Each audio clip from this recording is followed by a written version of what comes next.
In 1974, Nigeria was the third largest oil-producing nation in the world. Today, Nigeria does not own its own oil reserves, which is still the third largest in the world, but BP and Shell and Exxon owns all the rights of the oil in Nigeria. They take the oil out of it, and after that they sell it back to the Nigerian government. Who did that? The IMF and the World Bank. These are the Kafirs we're dealing with. Second, making the dollar, whether it is the Australian dollar or the French dollar, or we call them dollars, but we know they call them different currencies, making the currency in the West prevalent as a source of value and eliminating the gold. Because when gold becomes the standard, the countries who have the gold become what? The possessors of the wealth. But they tricked the world and they took the currency and made it the wealth. And so then they took the wealth, paper dollars, and then they took and bought the gold from those countries with paper. So they took the gold and they own it now. All the gold is in Fort Knox and some other places, and they gave those people currency.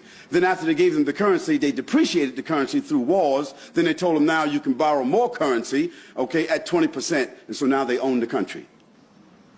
Devils. Tricksters. Continuing to make developing countries markets for consumption. So the Muslims become consumer societies.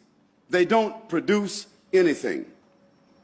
Drowning the development countries with compound interest through the International Monetary Fund and the World Bank. And we can go on, but we don't have the time. Dealing with political struggle. The first and foremost